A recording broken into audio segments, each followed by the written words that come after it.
Sir এই ফাইলে হচ্ছে আমাদের নেক্সট প্রজেক্টের সব। স্যার আপনার সাথে একটু কথা। আই এখানে কোনো ভিক্ষা টিকা দেওয়া যাবে না, যা এখান থেকে যা তো। ম্যাডাম আমি ভিক্ষুক না, স্যারের লগে আমার।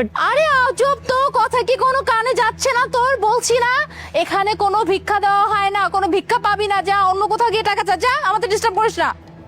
মিস মোনা, লোকটা কি বলতে চাচ্ছে শুনুন। স্যার আপনি কেন এদের মতো ভিক্ষুকের কথা শুনতেছেন স্যার? আপনার কি মনে হচ্ছে ও এসে টাকা চাচ্ছে, ও খুব অসহায়? একদমই না স্যার, এদের মতো চোর চাচ্চরকে আমি খুব ভালো করে চিনি স্যার। স্যার ওরা কি করে জানেন স্যার? ওরা দূরে দাঁড়ায় থাকে, যখন একটা জটলা দেখবে ওইখানে হুড় করে চলে আসবে, আইসে বলবে আমাকে কত টাকা ভিক্ষা দিবেন, আমি সারাদিন কিচ্ছু খাই না, এই করে সে করে। এটা হচ্ছে তো ধান্দা। আর স্যার সব থেকে বড় কথা কি জানেন স্যার, যেটা শুনলে আপনার মাথা একদম গরম হয়ে যাবে স্যার, ওরা সকাল থেকে সন্ধ্যা পর্যন্ত এভাবে চেয়ে চেয়ে চেয়ে চেয়ে টাকাগুলো জড়ো করে তারপর সন্ধ্যাবেলা যে উল্টাপাল্টা কাজ করে, এই হচ্ছে ওদের পেশা।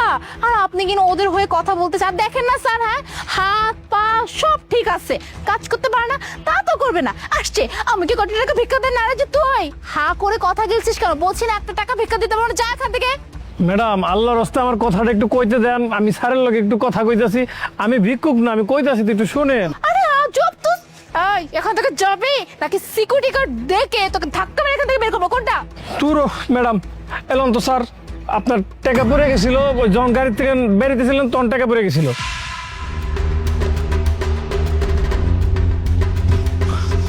আল্লাহ, কিন্তু মেলাগুলো টাকা, এতগুলো টাকা আমি কি রাইখা দিব? না না, রাইখা দেওয়া উচিত দেব না। হ্যাঁ তো জরুরি কোনো কাজের টাকা হইতে পারে, লোকটার টাকাগুলো দিয়েহি। ও ভাই, টাকাটা পড়ার সাথে সাথে আমি দেখতে পাইছি, আমি দৌড়ে যাই আপনার টাকাটা লইছি, এর মধ্যে গাড়ির থেকে আপনি বাইরে আয়া পড়ছেন। আপনার কত ডাকছি আপনি শুনলেন না। আর ম্যাডাম টাকাটা পাওয়ার পরে আমার একবার নিতে ইচ্ছা করছিল, গরিব মানুষ কি করবো, নিতে ইচ্ছা করলো, তারপরও নেই, কারণ আমার বাপ মায় তো আবার এইসব শিক্ষা দেয় নাই। আমার বাপ মায় সারা জীবন কইছে যদি কারো কোনো কিছু কুড়ায় পাও তারে ফেরত দিতে। আর আপনাকে তো তখন পাইতেছিলাম না, আপনারা দৌড়ায় তাড়াতাড়ি চলে আইছেন, এই জন্য আপনাকে পিছে পিছে আইসে আপনাকে টাকাটা দিতে আইসি। আর আপনারা তো আমার কথাই কই দিতেছেন না, গরিব ছোট লোক ফকির, আমি আসলে ভিক্ষা টিক্ষা করি না, এর লেগে দিতে আইছিলাম টাকাটা, আর এই কথাই কইতে আইছিলাম। ও মাই গড, মানে আমার পকেট থেকে এতগুলো টাকা পড়ে গেছে আর আমি বুঝতেই পারি নাই। কিন্তু এই টাকাগুলো তুমি আমার ব্যাগ না করে নিজের কাছে রেখে দিতে পারতা তো। স্যার টাকার আমি রাইখা দিতে পারতাম, আমরা গরিব মানুষ, আমাকেও টাকার প্রয়োজন আছে। তার মানে এই না স্যার কারো পরিশ্রমের টাকা, কারো হকের টাকা আমরা মাই রাখুন।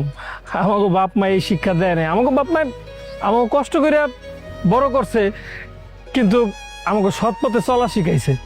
একবার আপনার টাকাটা আমার রাইখা দিতে মন চাইছিল, কিন্তু তারপর আমার মার একটা কথা মনে পড়ছে যে কারো পরিশ্রমের, কারো হকের টাকা যদি কেউ মাইরা দেয় তাইলে সেই টাকা হজম হয় না, আল্লাহ কোনো না কোনোভাবে সেই টাকা বাইর করে দেয়, হয় কোনো বড় রোগ দেয়, আনালে আল্লাহ এমন একটা শিক্ষা দেয় সেই টাকা খাওয়ার ফল আল্লাহ সাথে সাথে দিয়ে দেয়। আর আরেকটা কথা কইছে আমার মায়ে, আমি যদি কারো উপকার করি, কারো যদি কোনো কিছু হারায় যায় আর আমি পায়ে যদি তারা ফেরত দেই, এই প্রতিদান আল্লাহ নিজের হাতে যায়। তো স্যার আমার আপনার টাকার প্রতি কোনো লোভ নাই, পাইছি পাইয়া আপনারে দিতে আইছি, আপনি যদি টাকাটা দিতে পারি আপনার উপকার হইব, আর আল্লাহ আমার নিজের হাতে প্রতিদান দেব। আর আমি ভিক্ষুক না, বুঝতে পারছেন, আমি গ্রাম থেকে আইছি অবশ্য শহরে একটা কাজের খোঁজে। নদী ভাঙনে আমার বাড়িটা ভেঙে গেছে, আমার মা আবার অসুস্থ, আমার মায়ের চিকিৎসা করাইতে হবে, এর লেগে তাড়াতাড়ি কামের খোঁজে আইছি। একটা কাম খুঁজে না পাই, টাকার অভাবে চিকিৎসার অভাবে আমার মাটা আবার মারা যাবো। স্যার যাই, আমার জরুরি কাম আছে, আমার কাম খুঁজে দিব। আপনারা ভালো থাকেন স্যার, আসসালামু আলাইকুম। এই ধরো ধরো ধরো ধরো, মানে তুমি কি বললে এক্ষুনি?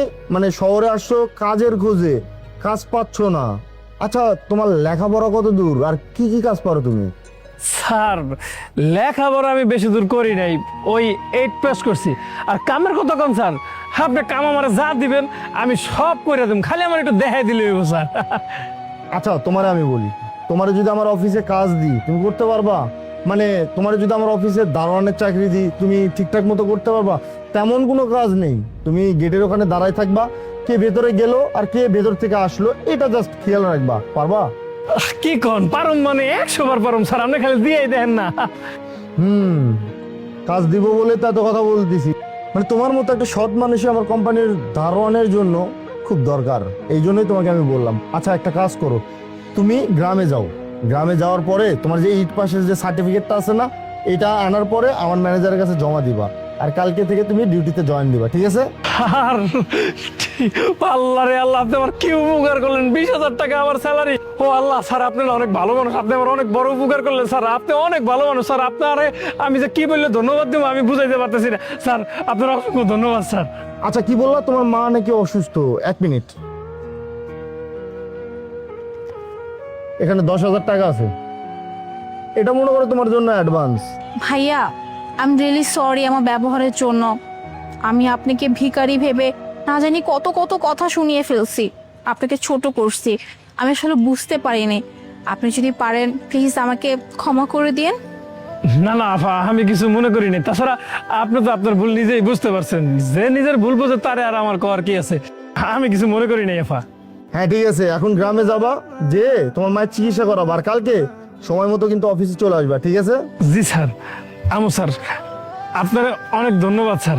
তাহলে আমি আসি স্যার, আসসালামু আলাইকুম।